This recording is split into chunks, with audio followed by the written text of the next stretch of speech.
ప్రభునందు ప్రియులారా, కూడి వచ్చిన మీ అందరికీ కూడా ప్రభు పేరట మీ అందరికీ వందనాలు చెల్లిస్తూ ఉన్నాను. దేవుని ఆశీర్వాదం మీ అందరిపైన, మీ అందరి కుటుంబాలకు దేవుని ఆశీర్వాదం ఉండాలని సేవకుడుగా కోరుకుంటూ ఉన్నాను.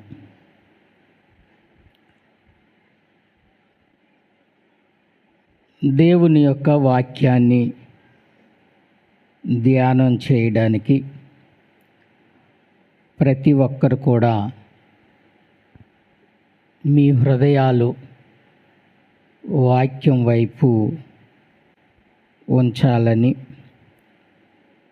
వేరే ఆలోచనలు లేకుండా మీరందరూ కూడా వాక్యాన్ని శ్రద్ధగా వినాలని మనవి చేస్తూ ఉన్నాను. ఈ మీటింగ్స్కి ముందు మనము ప్రార్థన అనే అంశాన్ని మనం నేర్చుకుంటూ ఉన్నాం. ఈరోజు మనం నేర్చుకోబోయే వాక్యం ఏమిటంటే, పరలోక ప్రార్థన చెప్పేదా చేసేదా? పరలోక ప్రార్థన చెప్పేదా చేసేదా అనే మాట మీద మీకు తెలియచేయాలని అనుకుంటున్నాను. గతంలో 2017లో ఈ వాక్యాన్ని మీకు తెలియచేయడం జరిగింది. మరలా కొత్త వారు ఉన్నారు కనుక వారు కూడా నేర్చుకోవాలని ఈ ప్రార్థనను గూర్చి దినాన్న మాట్లాడాలని ఆత్మచేత ప్రేరేంపబడి ఈ వాక్యాన్ని మీకు తెలియజేస్తూ ఉన్నాను. హెడ్డింగ్ ఏం పెట్టుకుంటారంటే, పరలోక ప్రార్థన చెప్పేదా చేసేదా? ప్రశ్న. చెప్పేదా ప్రశ్న, చేసేదా ప్రశ్న పెట్టుకుని చాలా జాగ్రత్తగా ఆలోచన చేయాలి. కాబట్టి మీరు ఇలాగూ ప్రార్థన చేయుడి. మత్తయి సువార్త 6వ అధ్యాయము 9వ వచనం నుండి ఈ ప్రార్థన నేర్పడం జరిగిందన్నమాట. అపోస్తులైనటువంటి శిష్యులకు ఈ ప్రార్థన నేర్పడం జరిగింది. కాబట్టి మీరు ఇలాగూ ప్రార్థన చేయుడి. కాబట్టి అంటే ముందు మనం ప్రార్థన గూర్చి నేర్చుకున్నాం. 5వ వచనం నుండి 8వ వచనం వరకు 2 వారాలు మనం వాక్యాన్ని నేర్చుకున్నాం. అయితే రికార్డింగ్ సరిగా రాలేదని యూట్యూబ్లో పెట్టలేదు, కానీ చివరిలో మరలా వాక్యాన్ని మరలా మీకు తెలియజేస్తాను. ఈరోజు మనం నేర్చుకోబోయే అంశం ఏమిటంటే, పరలోక ప్రార్థన చేసేదా చెప్పేదా చేసేదా అన్న విషయాన్ని మనం పరిశీలన చేస్తే, ప్రభువారు ప్రార్థన నేర్పిస్తూ కాబట్టి మీరు ఇలాగూ ప్రార్థన చేయుడి. పై ప్రార్థన నేర్చుకున్నాం. ఇది 2వ ప్రార్థన. ఏ ప్రార్థన ఇది చెప్పాలి? ఇది తప్పు. ఈ మాట తప్పు. పరలోక ప్రార్థన అంటే ఎక్కడ చేయాలి? పరలోకంలో చేస్తే పరలోక ప్రార్థన కదా, భూమి మీద చేస్తే భూలోక ప్రార్థన. ఇది పరలోక ప్రార్థన అని ఎక్కడా వ్రాయబడలేదు, కానీ పెద్దలు ఏం చేశారంటే, పరలోకమందున్న మా తండ్రి అని అన్నారు కనుక ఇది పరలోక ప్రార్థన అని మనం పిలుస్తున్నాం. కానీ వాస్తవానికి ఇది పరలోక ప్రార్థన కాదు. కానీ అందరూ పరలోక ప్రార్థన అని అంటున్నారు కాబట్టి ఈ వాక్యం వినేంత వరకు మనం కూడా పరలోక ప్రార్థననే అందాం. ఆ తర్వాత ఆ ప్రార్థన ఏంటో మీకే అర్థమవుతుంది. ఈ పరలోక ప్రార్థన కాబట్టి మీరు ఇలాగూ ప్రార్థన చేయుడి అని అక్కడ మనకి ఇంచుమించు 7 విషయాలు చెప్పడం జరిగింది. 7 సంగతులు చెప్పడం జరిగింది. చాలా చాలా చాలా జాగ్రత్తగా గమనించాలి, చాలా జాగ్రత్తగా వినాలి. వాక్యం వినకపోతే మీకు అర్థం కానప్పుడు ఏమవుతుందంటే పదే పదే ఇదే చెప్తున్నారేమో అనే అభిప్రాయం మీకు కలుగుతూ ఉంటుంది అన్నమాట. అందుకని ప్రతి వాక్యంలో కూడా ఒక ఆత్మ సంబంధమైనటువంటి విషయం వస్తూ ఉంటుంది. ఆ విషయాన్ని మనం పట్టుకోగలిగితే మనము వాక్యమందు చాలా శ్రద్ధ కలిగి దేవుని శక్తిలో మనము ఎదిగే బిడ్డలుగా ఉంటామని మీకు తెలియజేస్తూ ఉన్నాను. కాబట్టి మీరు ఇలాగూ ప్రార్థన చేయుడి, ప్రార్థన చేయండి అని 7 విషయాలు చెప్తూ ఈ 7 మనము నోటితో చెప్తున్నామా లేక చేస్తున్నామా? నోటితో చెప్తూ ఉన్నామా, చేస్తున్నామా? చెప్పడం అంటే ఏంటి, చేయడం అంటే ఏంటి? రెండింటికి చాలా తేడా ఉంది. 2 ఒకటే అనుకోవచ్చు. చెప్పడం అన్నా చేయడం అన్నా ఒకటే అని అనుకోవచ్చు. కానీ చెప్పడం వేరు, చేయడం వేరు. ఇక్కడ యేసు ప్రభువారు కాబట్టి మీరు ఇలాగూ ప్రార్థన చేయుడి చేయమన్నాడు, చెప్పమనలేదు కదా, చేయమన్నాడు. ఉదాహరణకి ఈ చెప్పడం అంటే ఏంటో చేయడం అంటే ఏంటో ఒక ఉదాహరణ చెప్తాను మీకు.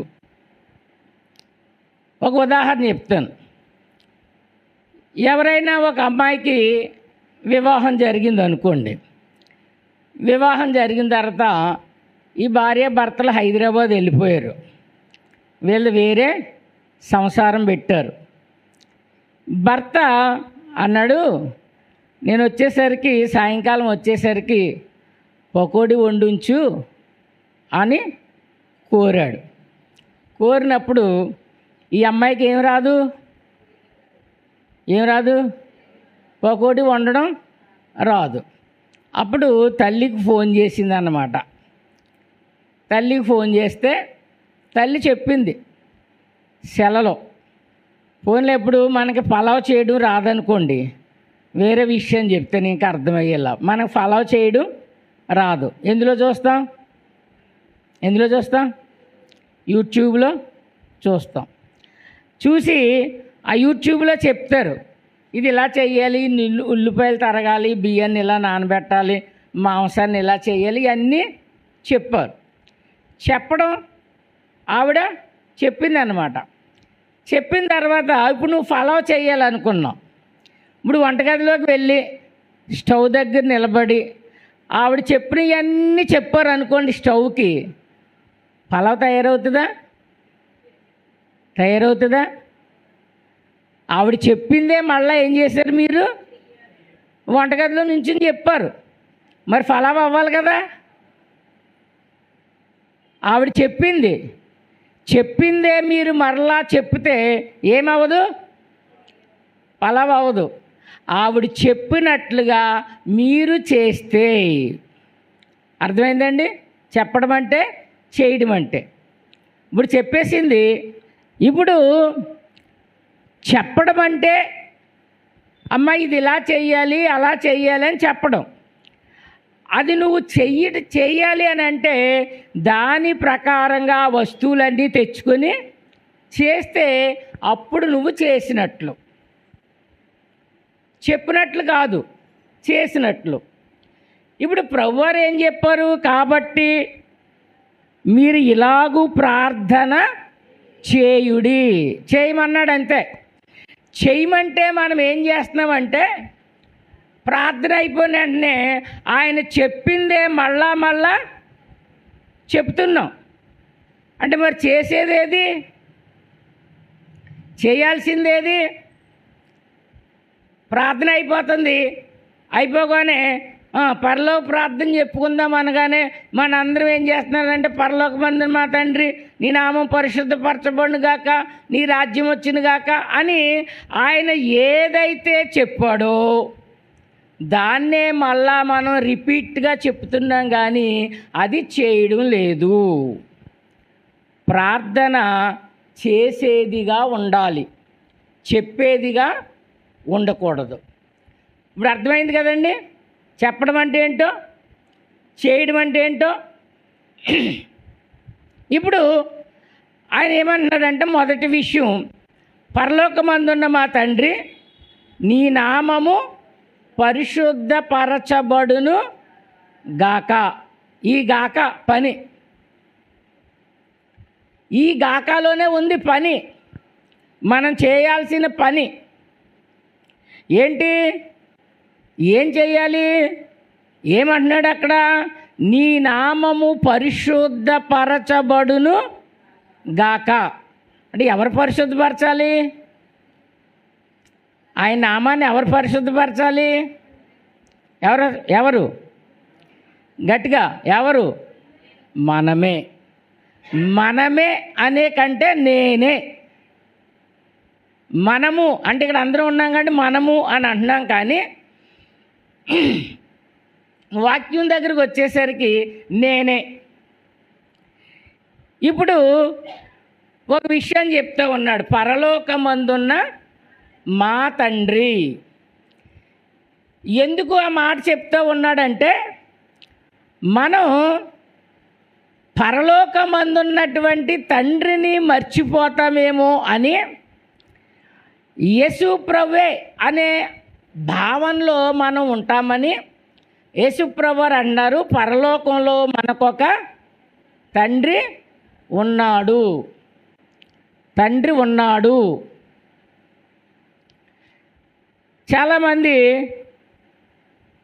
మంది యెహోవా సంఘం అని అంటున్నారు అని ఓ మాట వినబడింది. యెహోవా సంఘము. ఇప్పుడు యెహోవా లేకపోతే ఎవరు లేరు? యేసుక్రీస్తు లేడు, అది తెలియాలి. యెహోవా లేకపోతే యేసుక్రీస్తు లేడు. మా తండ్రి శాసీయ, శాసీ లేకపోతే నేను లేను. నేను లేకపోయినా ఎవరున్నారు? శాసీ ఉన్నాడు కదా. ఆయన లేకపోతే నేను లేను, ఆయన ఉంటేనే నేనున్నాను. నేను లేకపోయినా ఆయన మాత్రం ఉన్నాడు. అలాగే యేసు ప్రభు లేకపోయినా యెహోవా ఉన్నాడు. మరి యెహోవాని మర్చిపోతే నీకు నిత్యజీవం ఎక్కడిది? నీకు పరలోకం ఎక్కడిది? నిన్ను పరలోకం తీసుకురావాలని కదా యేసు ప్రభుని పంపించాడు. నువ్వు నిత్యజీవంలో ఉండాలని కదా యేసు ప్రభుని పంపించాడు. అందుకని యేసు ప్రభు అన్నారు, పరలోకంలో మనకొక తండ్రి ఉన్నాడు.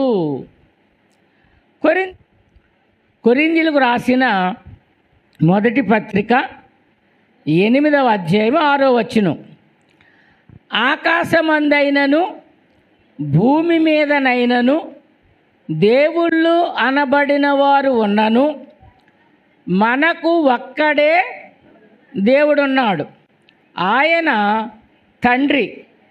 ఆయన నుండి సమస్తమును కలిగెను. ఎక్కడ? ఆకాశమందైనను భూమి మీదనైనను దేవుళ్ళు అనబడిన వారు ఉన్నను మనకు ఒక్కడే దేవుడు, ఆయన తండ్రి. యేసుప్రభువారు చెప్పిన మాటలను బట్టే పౌలు గారు తెలియజేస్తున్నటువంటి మాటలు. ఇప్పుడు ఆకాశమందు భూమి మీద దేవుళ్ళుంటే మరి దేవుడు అక్కడే అని నిర్గమాకాండంలో దేవుడు ఆజ్ఞ ఇచ్చాడు. అందుకే ఇక్కడ ఏమన్నాడంటే మనము కాని వారికి దేవుళ్ళు ఉన్నారు. ఎక్కడెక్కడ అక్కడే ఉంది. ఎక్కడెక్కడ ఉన్నారు వాళ్ళకి? ఆకాశమందును భూమి మీదను.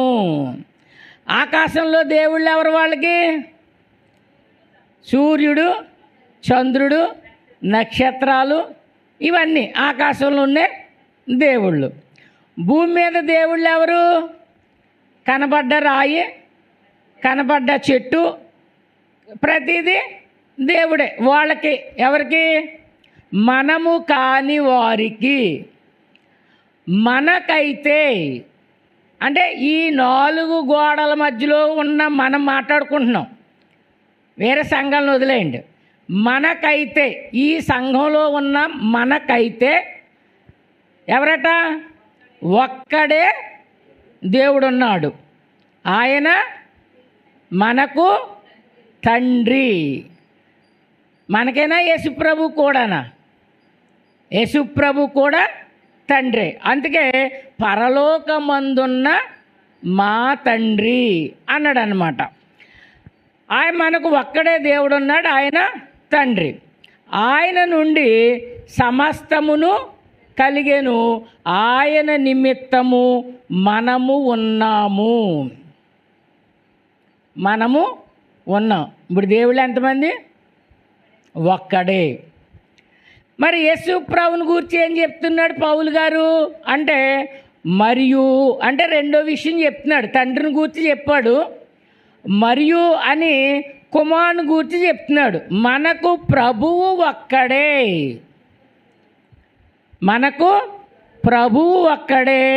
ఆయన యేసుక్రీస్తు. భూమి మీద మనుషులకు ప్రభువులు ఉన్నారా? ఎవరు? మనుషులకు ప్రభువులు ఎవరు? జగను, చంద్రబాబు నాయుడు. మన ఇండియా చూస్తే మోడీ. వీళ్ళ ప్రభువులు. ఎవరికి ప్రభువులంట? ఎవరికి? మనము కాని వారికి వీళ్ళ ప్రభువులు. మన ప్రభు ఎవరు? యేసుక్రీస్తు.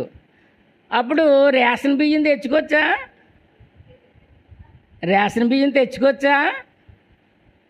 పెన్షన్ తెచ్చుకోవచ్చా? అంటే నువ్వు ఏ ప్రభువుని వదిలేసావు? అది వాక్యం అంటే అంత లోతుగా, అంత ఖండితంగా ఉంటుంది. వాక్యం ఎప్పుడు పర్వాలేదు అనే మాట మీద ఆధారపడి లేదు. ఎందుకంటే నీకొక ప్రభువు ఉన్నాడు.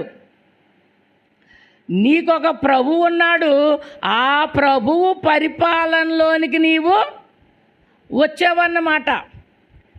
అందుకని మనం ఆ ప్రభువుని వదలం, ఈ ప్రభువుని వదలం. అందుకే యేసుప్రభు అన్నారు, దేవునికిని సిరికిని దాసులుగా ఉండనేరరు. అంటే ప్రభుత్వం ద్వారా వచ్చే ఏదైనా సరే క్రైస్తవుడు అనేవాడు దానిని ఆశించడానికి వీల్లేదన్నమాట.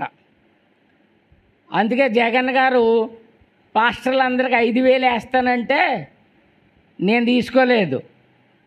చాలామంది అడిగారు, నెలకు 5,000 వస్తుందండి, అప్లికేషన్ పెట్టండి అన్నారు. నేను పని చేసేది నా ప్రభువు యేసుక్రీస్తుకి నేను పనిచేస్తున్నాను. ఆయనకు దాసుడుగా నేను పనిచేస్తున్నాను. ఆయన చూస్తాడు, ఆయనే నా ప్రభువు. అందుకని లోకానుసారంగా ప్రభువులు ఉన్నారు. ఆ ప్రభువులు మనకైతే ప్రభువు ఒక్కడే. ఎవరైనా యేసు ప్రభు. ఒకవేళ మిగతా వాళ్ళు పరిపాలన చేస్తున్నా వాళ్ళకి లోబడాలి. ఎంతవరకు? దేవుని కట్టడ మీరనంత వరకు ప్రభుత్వానికి నువ్వు ఇంటి పన్ను కట్టాలి. నేను కట్టనంటే కుదరదు, అది కట్టాలి. కానీ ప్రభుత్వం ద్వారా ఏదో మనం ఆశించాము అని అంటే నువ్వు ఎవరిని వదులుకున్నావంటే అసలైన ప్రభువుని వదులుకున్నావన్నమాట.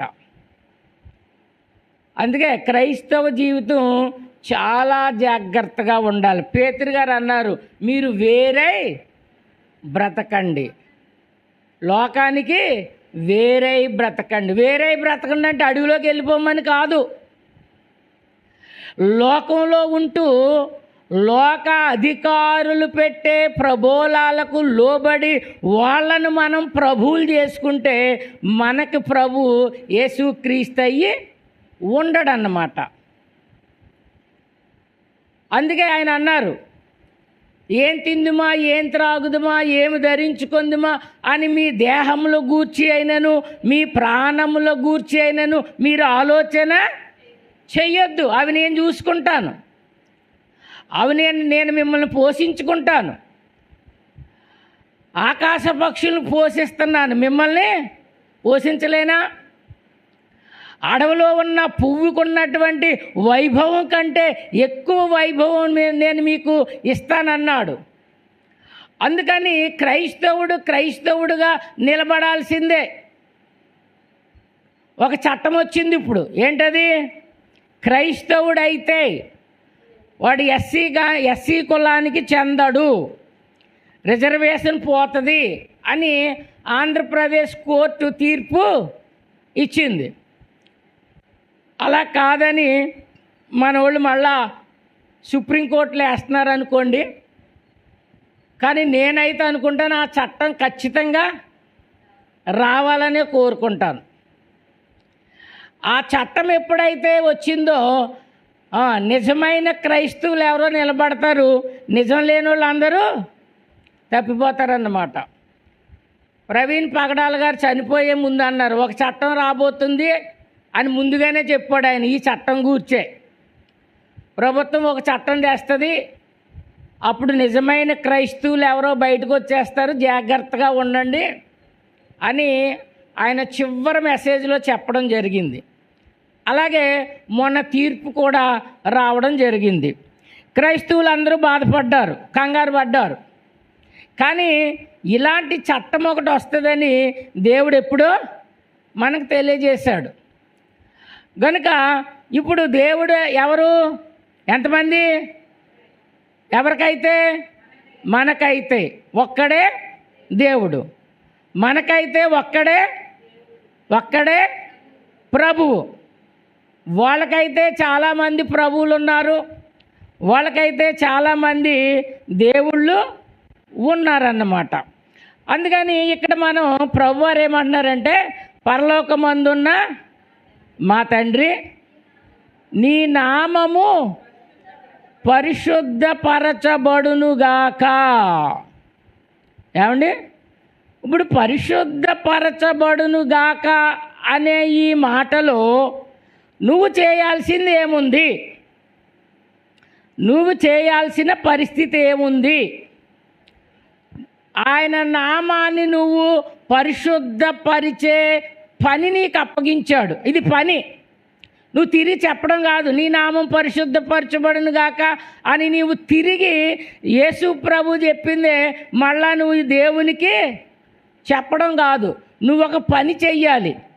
అందుకే యేసు ప్రభు వారు అన్నారు, మిమ్ములను బట్టియే కదా నా నామము అన్యజనులలో దూషింపబడుచున్నది. ఇప్పుడు దేవుని నామము ఎవరి ద్వారా అపవిత్రత కలుగుతుంది? మన ద్వారానే. మనం అనుకుంటున్నాం, అదిగో ఆ మనోహర్ దాసు, రాధా మనోహర్ దాసుని తిట్టుకుంటున్నాం, దేవుని నామాన్ని అపవిత్రం చేస్తున్నాడు, ఇష్టానుసారంగా మాట్లాడుతున్నాడని. యేసు ప్రభువుని గూర్చి, బైబిల్ గ్రంథాన్ని గూర్చి నోటికొచ్చిందల్లా మాట్లాడుతున్నాడు. మాట్లాడుతుంటే మనమేమనుకుంటామంటే వాడి మీద తిరగబడుతున్నాం. వాడు అలా తిట్టడానికి కారణం ఏంటంటే క్రైస్తవులమైన మనమే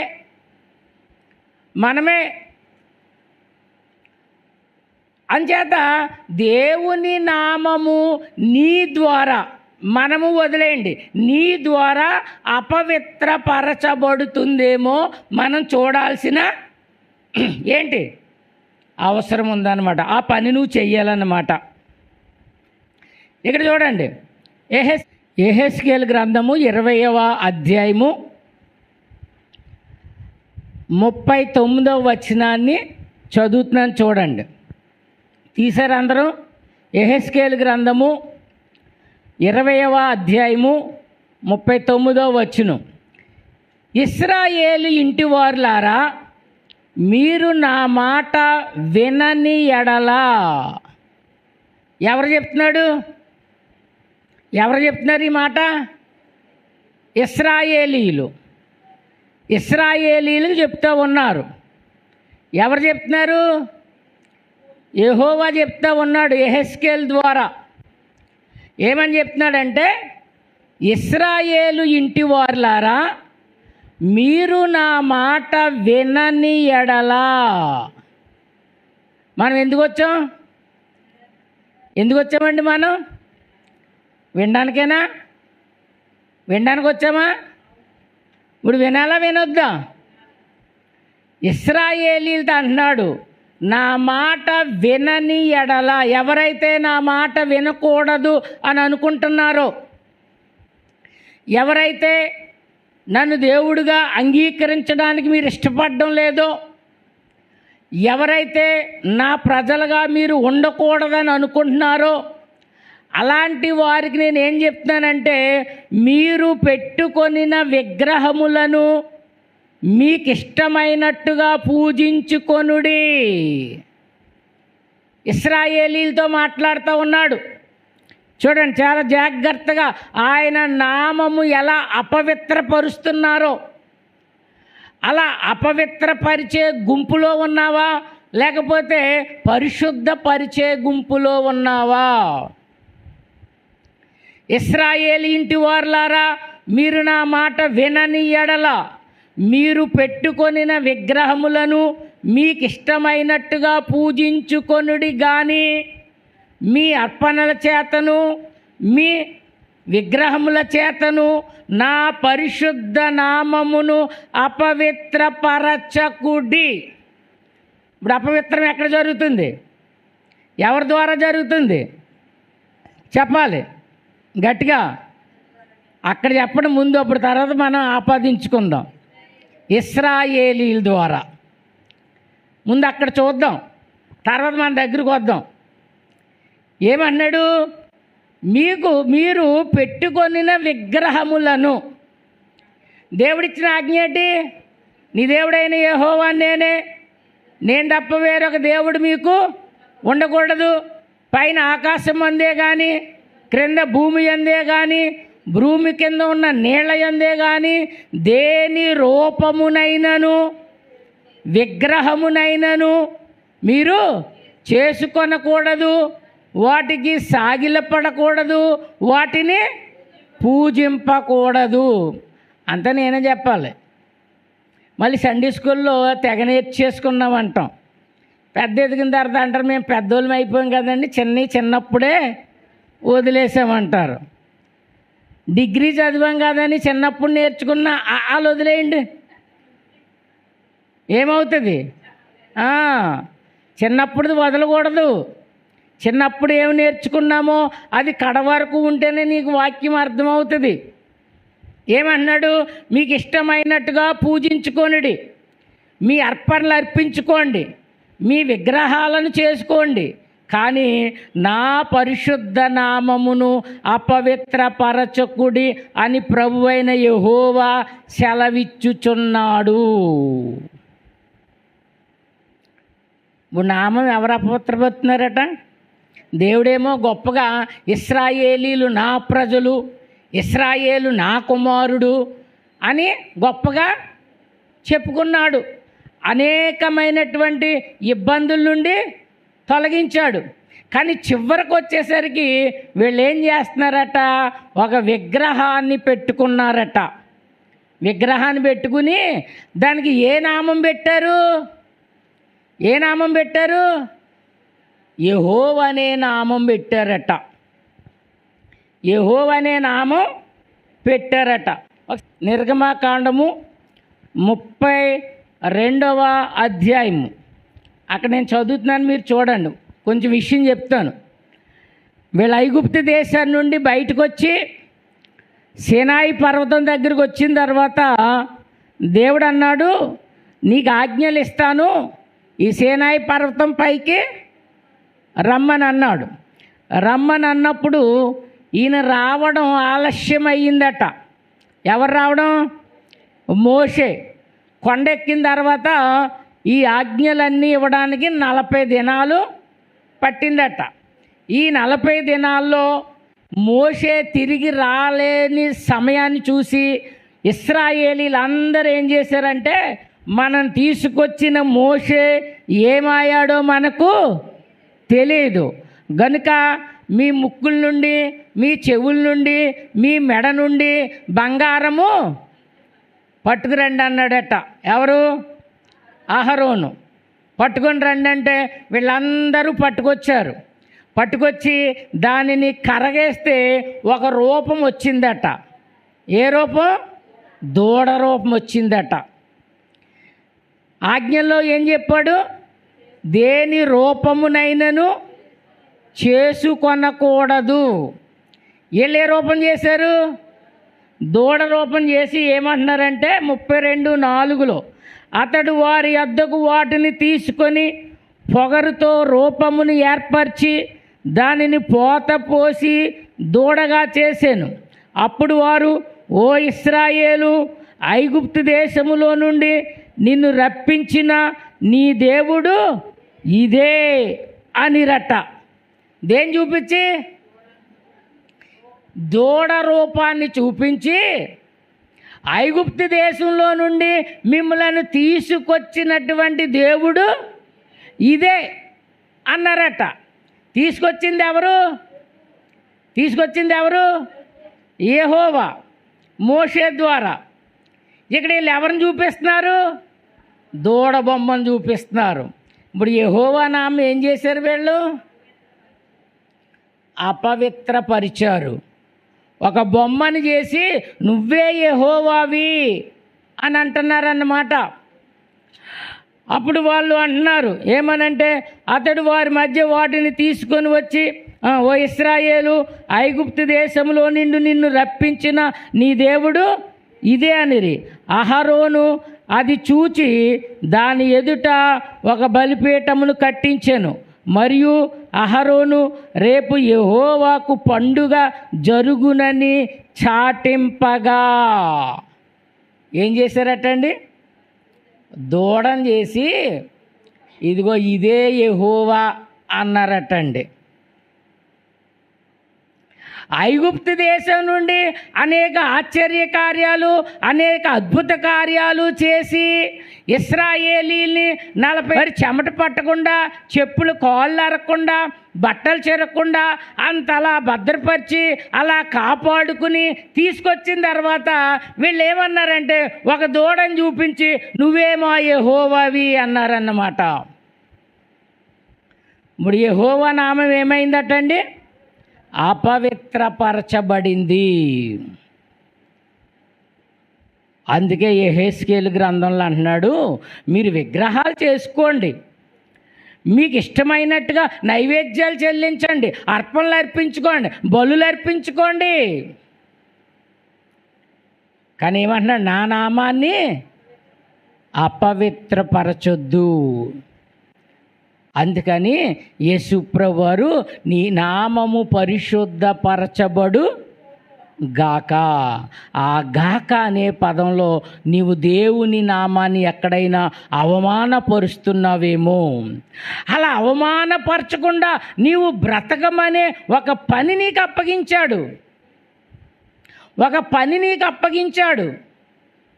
అప్పగించినప్పుడు ఆ పనిని మనము ఎంతో శ్రద్ధగా ఆయన నామానికి అపవిత్రత కలగకుండా, నీ ద్వారా అపవిత్రత కలగకుండా నువ్వేం చేయాలంటే ఆ నామాన్ని ఎప్పుడూ పరిశుద్ధంగా ఉండేలా నీవు ఏం చేయాలంటే ఆ పరిశుద్ధత కాపాడమని యేసు ప్రభువారు తెలియజేస్తున్నారు. ఇప్పుడు ఇది చెప్పడమా చేయడమా? మీరు చెప్తున్నారా చేస్తున్నారు? ఇప్పుడు జాన్ క్లాత్ ఉంది, వాళ్ళ ఆఫీసులో లంచం తీసుకున్న వాళ్ళు ఉన్నారనుకోండి. ఇప్పుడు తినకూడదు లంచం తీసుకుంటే ఎవరిని అంటారు? తిన బాగానే తీసుకుంటుంది అది అన్నాడు. ఇప్పుడు ఈవిడ బాగానే తీసుకుంటుంది, లంచం ఇచ్చారు అందరితో పాటు నేను తీసుకున్నాను అని చక్కగా పర్సులో పెట్టుకుంటుంది, వస్తుంది. వాళ్ళు ఒక 20,000 ఇచ్చారనుకో ఏ బంగారమో కొనొచ్చు అనుకుంటుంది. కానీ ఏమంటారంటే, ఏంటి నువ్వు కూడా డబ్బులకు వచ్చేసావా, నువ్వు దేవుడు పెట్టావు కదా అంటారనరా? మనం బూతులు తిట్టామనుకోండి ఎవరిని అంటారు? మనల్ని అనరు. ఈవిడ దేవుడు బిడ్డమ్మా, ప్రతి ఆదివారం చర్చికి వెళ్ళిపోద్ది, ఎన్ని బూతులు తిడుతుందో. తిట్టిందానివి నువ్వు, అవమానం ఎవరికి? ఒకసారి ఈ పళ్ళు నాలుక మాట్లాడుకుంటున్నారటండి. ఏంటి ఈ పళ్ళుని నాలుకని? ఈ పళ్ళు అన్నాయంట, అమ్మ మేము 32 మంది ఉన్నాం, ఏదొచ్చినా చక్కగా రుచిగా నువ్వు నవిలి మాకు అందిస్తున్నాం, మేము చాలా ఆనందంగా ఉంటున్నాం కనుక మేము 32 మంది కలిపి నీకేదో మేలు చేద్దారు అనుకుంటున్నాం, ఏం చేయమంటావు అని అడిగారటండి. అడిగితే నాలుగు అందట, మీరేమీ చెయ్యొద్దు. ఈ పళ్ళు అన్నాయట, ఈ నాలుగు అన్నదట ఏమన్నా చేయమంటారా అని. ఈ పళ్ళు అన్నాయట, అమ్మ నువ్వేమీ చెయ్యొద్దు, పళ్ళు ఏంటి పండుని బాగా నమిలి నాలుక మీద పెడతాయి, నాలుగు చక్కగా రుచిగా ఆస్వాదిస్తుంది. అందుకే ఈ నాలుగేమందంటే, మీ 32 మందికి నేను ఏదో చేయాలనుకుంటున్నాను, ఏం చేయమంటావు అని అడిగిందంట. ఈ 32 మంది అన్నారంట, అమ్మ మేము పెట్టింది తిను, చక్కగా మింగేసి నోరు మెదపకుండా మాట్లాడకు, నువ్వేదైనా మాట్లాడుతున్నావు అనుకో పళ్ళు రాలగొడతామని మమ్మల్ని అంటున్నారు. వాళ్ళు ఏమంటున్నారట? పళ్ళు రాలగొడుతున్నారు. ఏది? నాలుగు మాట్లాడిన మాటలను బట్టి. ఈ రుచులన్నీ నీకు అందిస్తున్నాం, నువ్వు తిను, హాయిగా ఉండు, కానీ మాట్లాడకు. నువ్వు మాట్లాడితే శిక్ష ఎవరికి పడుతుంది? మోకు పడుతుంది. పళ్ళు రాలగొడతామంటున్నారు అంటాం కదా, దెబ్బకి పళ్ళు రాలగొట్టానంటాం. దేనివల్ల? మాట్లాడిన మాట వల్ల. కానీ పళ్ళు ఏమీ చేయలేదు. అలాగే ఇక్కడ యెహోవా నామాన్ని అలా మనము అపవిత్రపరుస్తున్నాము. అందుచేత ప్రతి ఒక్కరము కూడా దేవుని యొక్క నామాన్ని మనం ఏం చేయాలి? పరిశుద్ధపరచాలి. అలాగే దేవుని నామాన్ని ఇంకా వాళ్ళు ఎలాగ అపవిత్రపరిచారో చూద్దాం. సంఖ్యాకాండము 21వ అధ్యాయము. సంఖ్యాకాండము 21వ అధ్యాయము 9వ వచనాన్ని చూద్దాం ఒకసారి. మీరు చదవండి. కాబట్టి మోషే ఇత్తడి సర్పం ఒకటి చేయించి స్తంభం మీద దానిని పెట్టెను. అప్పుడు సర్పపు కాటు తినిన ప్రతివాడు ఆ ఇత్తడి సర్పమును నిదానించి చూచినందున బ్రతికెను. తరువాత చాలండి. ఇక్కడ విషయం ఏంటంటే, దేవుని నామానికి అవమానం కలిగిన ప్రతిసారి, అంటే దేవుని మాట వినని ప్రతిసారి దేవుడు ఏం చేసేవాడు అంటే వీళ్ళని శిక్షించేవాడు. శిక్షించినప్పుడు వీళ్ళకి ఏమొచ్చిందంటే, ఒక పాము వచ్చి వీళ్ళందరినీ ఏం చేస్తుందట? కాటేస్తుందన్నమాట. కాటేస్తుంటే చచ్చిపోయారు. చచ్చిపోయినప్పుడు మోషే దేవునికి ప్రార్థన చేశాడు. ప్రార్థన చేస్తే దేవుడు అన్నాడు, ఒక ఇత్తడి సర్పాన్ని చేయించు, అది ప్రజల మధ్య నిలవబెట్టు, దాని కాటు పడిన ప్రతివాడు ఆ సర్పాన్ని చూస్తే ఏమవుతాడట? బ్రతుకుతాడు, చూడని వాడు చస్తాడు అని చెప్పాడు. సరే పెట్టారు, అలాగే జరిగింది. ఇప్పుడు రెండవ రాజుల గ్రంథంలోకి వచ్చేసరికి, రెండవ రాజులు చూడండి, రాజుల గ్రంథం, రెండవ రాజుల గ్రంథము 18వ అధ్యాయము 4వ వచనం చదువుదాం. 4వ వచనం ఇక్కడ మనం పరిశీలన చేస్తే ఇక్కడ ఒకటి కనబడతా ఉంది. అంటే ఆయన నామాన్ని అపవిత్రపరచడం ఎలా జరుగుతుందో మీకు తెలియజేస్తూ ఉన్నాను. ఇశ్రాయేలీలు దేవుని మాట విన్నప్పుడు తాపకరమైన సర్పాలు పంపించాడట.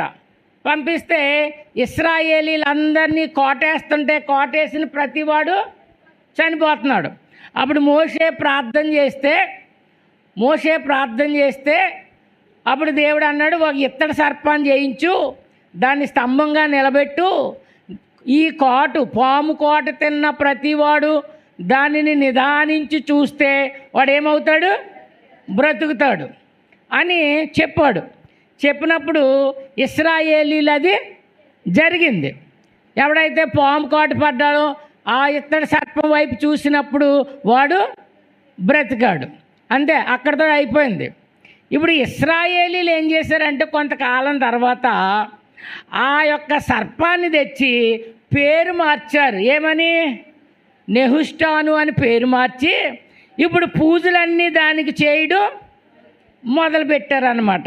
చేయమన్నది ఎవరు? మొదట చేయమన్నది యెహోవా.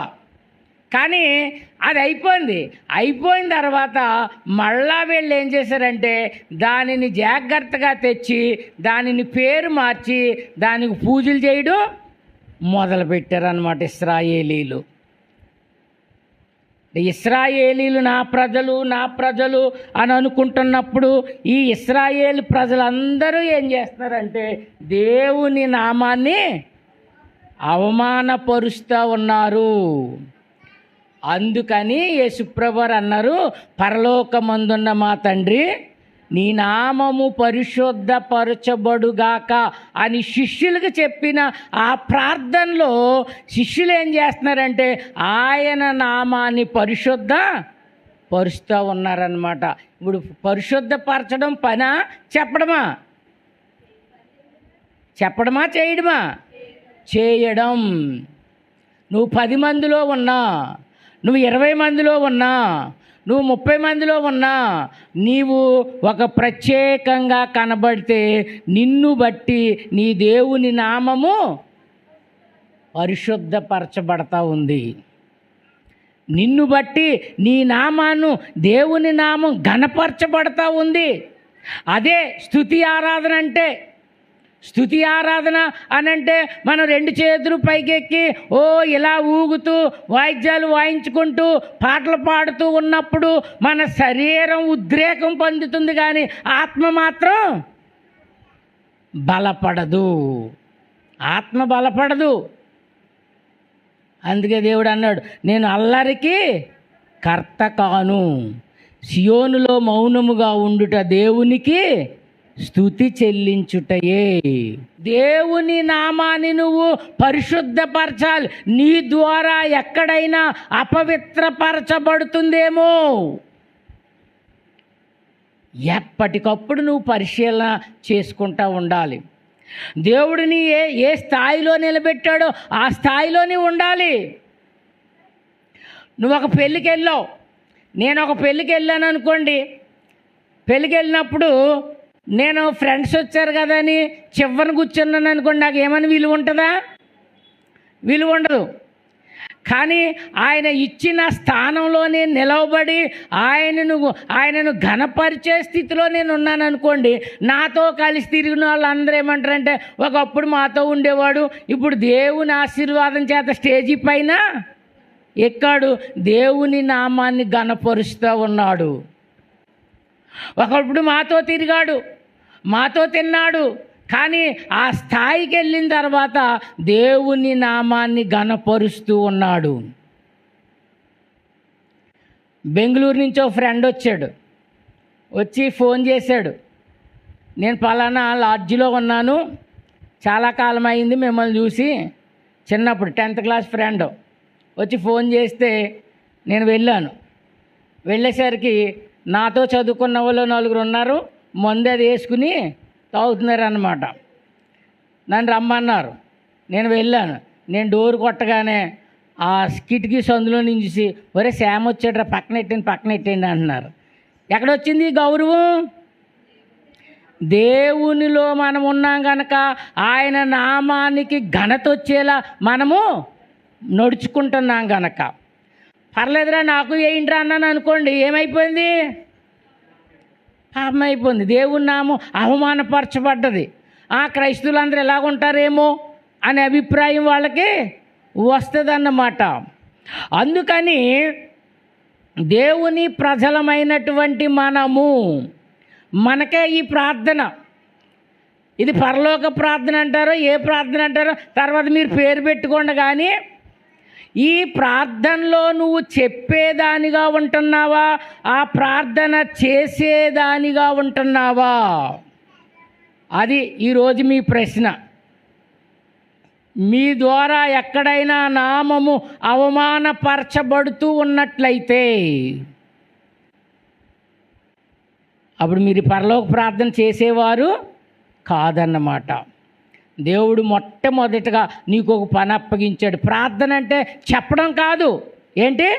చేయడం. ప్రార్థన అంటే చేయడం అంటే అది ఒక పని. ఆ పనిని నువ్వు నెరవేర్చినప్పుడు నీ బంధువుల్లో కానీ, నీ చుట్టుపక్కల ప్రాంతాల్లో కానీ, నీ కుటుంబంలో కానీ, నీ రక్త సంబంధుల్లో కానీ నువ్వు ఒక ప్రత్యేకమైనటువంటి స్థానంలో ఉండి ఎప్పుడు దేవుని నామాన్ని ఘనపరిచేవాడుగా ఉంటే అది పరిశుద్ధపరచబడడం. కనుక మనం ఎలా ఉంటున్నాం, ఎలా జీవిస్తున్నాం? మనం ఏమంటాం? పరిశుద్ధ వివాహము అని రాస్తాం. ఎక్కడ? కార్డు మీదే ఉంటుంది, పెళ్ళిలో ఉండదు. కార్డు మీద మాత్రం పరిశుద్ధ వివాహము చక్కగా రాస్తాం, కానీ పెళ్ళిలో ఉండదు. పెళ్ళిలో మేము ఇలా ప్రసంగం చేస్తుంటే ఆ పక్కనే ఫోటోగ్రాఫర్ దగ్గరికి ఆడవాళ్ళు అందరూ వెళ్ళిపోయి ఫోటోలు దిగడమే, గోల ఫోటోలు దిగడం. ఎవరు? క్రైస్తవులే. కొన్ని అవతలు అంటే హిందువులు, వాళ్ళకి తెలీదు, వాళ్ళ పెళ్ళిళ్ళు అల్లరిగా ఉంటాయి కాబట్టి వాళ్ళకి తెలీదు. మరి వీళ్ళందరూ క్రైస్తవ ఫ్యామిలీ ఏం చేస్తున్నారు? వీళ్ళు వెళ్ళి ఫోటోలు దిగుతుంటే వాళ్ళు కూడా ఈ ఫోటోలు దిగడంలో గొడవ. ఒక మాట ఎవ్వరికి అర్థమయ్యేది కాదు, కానీ పేరు పరిశుద్ధ వివాహం. ఏది పరిశుద్ధత? ఏది? క్రైస్తవుడిగా, క్రైస్తవురాలిగా అలా మనం చేయకూడదమ్మా. ఇదిగో మేము ఎలాగైతే నిశ్శబ్దంగా కూర్చుంటున్నామో అవి దేవుని మాటలు. ఇక్కడ దేవుడు పరిశుద్ధంగా వాళ్ళిద్దరిని జతపరుస్తున్నాడు, సేవకుల ద్వారా దేవుడు మాట్లాడతాడు. మనం అల్లరి చేయకూడదు, మా దేవుడు అల్లరికి కర్త కాడు అని చెప్పాల్సినటువంటి బిడ్డలే ఏం చేస్తున్నారు?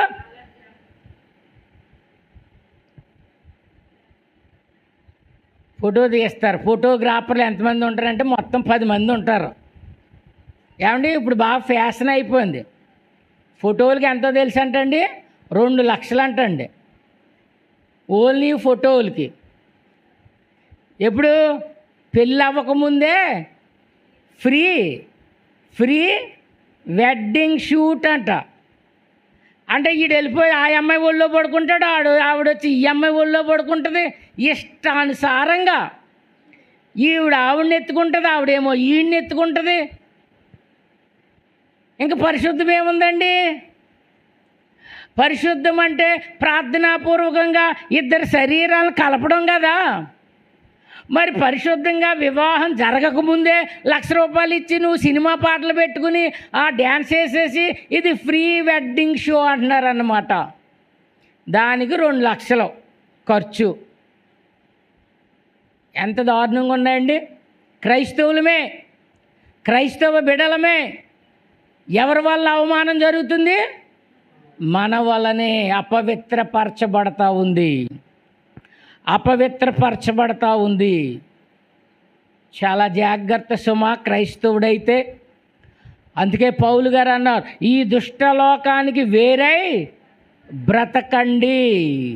వేరై బ్రతకండి అంటే నువ్వు ప్రత్యేకంగా కనపడాలి. ఒక చెరువు ఉంది, చెరువు నిండా బురద నీళ్ళు ఉంటాయి. అందులో ఒక అందమైన కమల పువ్వు కూడా ఎంత అందంగా కనపడుతుందండి. బురద, చుట్టూ బురద ఉంటుంది, చుట్టూ నీరు ఉంటుంది, చుట్టూ కప్పలుంటాయి, పాములుంటాయి. ఎన్నున్నప్పటికీ కూడా అది ఎంతో పరిమళంగా ఆ బురద అంటించుకోకుండా నిగనిగలాడుతూ అలా పైకి లేస్తే ఎవరైనా దాన్ని చూసి ఆకర్షింపబడతారు. నిన్ను చూసి ఒక్కడు కూడా మారడం లేదంటే, నిన్ను చూసి ఒక్కరు కూడా మార్పు చెందడం లేదంటే, ముందు మనం ఎలా ఉన్నామో ప్రతి ఒక్కరం కూడా పరిశీలన చేసుకోవలసినటువంటి వారమై ఉన్నాం. నామాన్ని పరిశుద్ధపరచ. అందుచేత క్రైస్తవులమైనటువంటి మనందరం కూడా చాలా జాగ్రత్తగా దేవుని నామాన్ని ఘనపరిచేవారుగా ఉండాలి తప్ప దేవుని నామాన్ని అవమానపరిచేవారుగా మనం ఉండడానికి వీల్లేదు. ఇంకా చాలా విషయాలు ఉన్నాయి. ఇశ్రాయేలీలు ఎలా అయితే ఆయన నామాన్ని అవమానపరిచారో, అపవిత్రపరిచారో, అవన్నీ కూడా యేసు ప్రభువారు చూసి అపోస్తలులకు చెప్తా ఉన్నాడు. ఇదిగో ఇశ్రాయేలీలందరూ కూడా యెహోవా నామాన్ని అపవిత్రం చేశారు. వాళ్ళు అనేక విగ్రహాలకు ఆపాదించారు, అనేక సంగతులకు ఉపయోగించారు. దేవుడైనటువంటి యెహోవా హృదయం నొచ్చుకునేలా వారు జీవించారు. యెహెజ్కేలు గ్రంథంలోనే ఎక్కడో మనం చూసాం, ఆకాశరానికి పూజలు చేశారు ఇశ్రాయేలీలు. ఇప్పుడు ఆకాశంలో దేవుళ్ళు ఎవరికి ఉన్నారనుకున్నాం? మనం కాని వారికి. ఇప్పుడు మనోళ్ళే ఏం చేశారు? ఆకాశరానికి పూజలు చేస్తూ ఉన్నారు. గృహప్రవేశం జరిగిందనుకోండి, ఏం చేస్తాం? పాలు పొంగిస్తాం. ఎందుకు పొంగిస్తామో తెలియదు మనకి. ఎందుకు పొంగిస్తామో తెలియదు. వాళ్ళకు ఒక ఆచారం ఉంది. వాళ్ళకి ఆ మూలలో ఒక దేవుడు ఉన్నాడు. వాళ్ళకి, ఎవరికి? మనం కాని వారికి. ఈశాన్యంలో ఒక దేవుడు ఉన్నాడు, ఆగ్నేయంలో ఒక దేవుడు ఉన్నాడు, నైరుతిలో ఒక దేవుడు ఉన్నాడు. అష్టదిక్పాలకులు అన్నారు వీళ్ళని. అష్ట అంటే ఎంతమంది? అష్ట అంటే 8 దిక్కుల్లో 8 దేవుళ్ళు ఉన్నారు వాళ్ళకి. నీకెంతమంది ఉన్నారు? ఒక్కడే. ఈ ఒక్కాయన్ని సంతోషపెట్టలేకపోతున్నావు కానీ మళ్ళీ ఏం చేస్తున్నావు? వాళ్ళని తగిలించుకుంటున్నావు. ఆగ్నేయాన్ని పొయ్యి పెట్టాలి, పాలు పొంగించాలి. పాలు పొంగించకపోతే ఏమవుతుంది? మన వాళ్ళు ఏమంటారంటే, అది చెయ్యాలని ఇష్టం కలిగి ఏమని సమర్థిస్తారంటే, పాలు పంటలు అలాగా పొర్లిపోతాయంట. రోజు లీటర్ పాలు పొంగించండి. రోజు పొంగుతాయి కదా, మరి ఆవేళ పొంగిస్తేనే పెరుగుతాయా? అలాగంటే కేంద్రంలో పాలు ఉండవు. ప్రతి ఓడు లీటర్ తెచ్చి ఎంత పొంగిస్తే ఎంత వస్తుంది అన్నాడు అనుకోండి, అలా ఏం చేస్తారు? చేయొచ్చు అన్నమాట. అందుచేత మనం క్రైస్తవులమని చెప్పుకుంటున్నాం కానీ ఆయన నామాన్ని ఎక్కడికక్కడ అపవిత్రపరుస్తున్నాం. ఓ గృహప్రవేశంలో అపవిత్రపరుస్తున్నాం, ఒక వివాహంలో అపవిత్రపరుస్తున్నాం.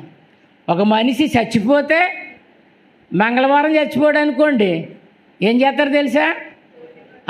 నల్ల కోడిని కడతారు. ఎవరి ఆచారం ఇది? వాళ్ళది. క్రైస్తవులైనటువంటి మనం కూడా పెళ్లి చేస్తే ముహూర్తం చూసి ఒక రాట పాత్తాం. నిన్న పెళ్ళిలో పెళ్ళికొడుకు చేతిలో బొండం పెట్టారండి. ఏం పెట్టారు? కొబ్బరి బొండం పెట్టారు. ఇంకో పాస్టర్ గారు వచ్చి కొబ్బరి బొండం తీసేసి బైబిల్ పెట్టాడు. ఈ పాస్టర్ గారు అబ్బాబ్బే బైబిల్ కాదు కొబ్బరి బొండమే ఉండాలని ఏం చేశాడు? బైబిల్ తీసేసి కొబ్బరి బొండం పెట్టాడు. ఇప్పుడు ఎక్కడుంది నామం? ఎక్కడ పవిత్రపరచబడుతుంది? దేవుని నామాన్ని ఎక్కడ కనపరుస్తున్నాం? చూసారా క్రైస్తవ లోకం ఎంత భయంకరంలో ఉందో, ఎంత భయంకరమైన స్థితిలో ఉన్నామో. అన్యుల ఆచారాలే. ఆడి విగ్రహం పెట్టుకుంటే విగ్రహం దగ్గర పెట్టిన పలహారం మాకు వద్దండి అంటాం. నువ్వే విగ్రహం పెడతావు? ఇంట్లో ఒక సిలువ ఉంటుంది, ఇంటి ముందు ఒక సిలువ ఉంటుంది, యేసుప్రభు ఫోటోలు ఉంటాయి. ఈ విగ్రహాలు కావా? ఈ విగ్రహాలు కావా? అసలు దేని రూపమునైనను, దేని రూపం అన్నాడు, పక్షి కానీ పురుగు కానీ ఏదైతే ఉందో జంతు రూపం కానీ ఏ రూపాన్ని చేయకూడదంటే మనం ఏం చేస్తున్నామంటే ఇత్తడితో ఒక సిలువ చేస్తున్నాం. విగ్రహమా కాదా? చెప్పాలి, విగ్రహమా కాదా? మంగళసూత్రం మీద ఏమేస్తాం? సిలువలు వేస్తాం. అసలు మంగళసూత్రం ఎవరిది? మన వాళ్ళు ఏమంటారంటే మన దేశ సాంప్రదాయం అంటారు. దేశం అంతా లేదు ఈ సాంప్రదాయం. అంటే ఎక్కడికక్కడ పర్వాలేదు పర్వాలేదు పర్వాలేదు అని అనుకుంటూ జీవించేస్తూ మనం ఏమంటున్నామంటే నీ నామము పరిశుద్ధపరచబడుగాక అంటున్నాం. ఎన్నిసార్లు అంటావు రోజుకి? ఎన్నిసార్లు ప్రార్థన చేసినా, ఉదయం ప్రార్థన చేసినా అదే మాట అంటావు, మధ్యాహ్నం ప్రార్థన చేసినా అదే మాట అంటావు, రాత్రికి ప్రార్థన చేసినా అదే మాట అయితే అంటున్నావు. కానీ నీ క్రియల ద్వారా దేవుని నామాన్ని నువ్వేం చేయడం లేదు, ఏం చేయడం లేదు, పరిశుద్ధపరచడం లేదు. అందుకే యేసు ప్రభు వారు కఠినంగా చెప్పారు. ఏమనంటే పరలోకమందున్న మా తండ్రి నీ నామము పరిశుద్ధపరచబడు గాక. గాక అనే మాట చాలా కఠినమైనటువంటిది. కనుక నువ్వేం చేయాలి? ఆ మాటకి ఏం చేయాలి? దేవుని నామాన్ని ఘనపరిచే ఒక పని నువ్వు చెయ్యాలి. అలా చేస్తే నువ్వు దేవుణ్ణి స్తుతించినట్లు, ఘనపరిచినట్లు.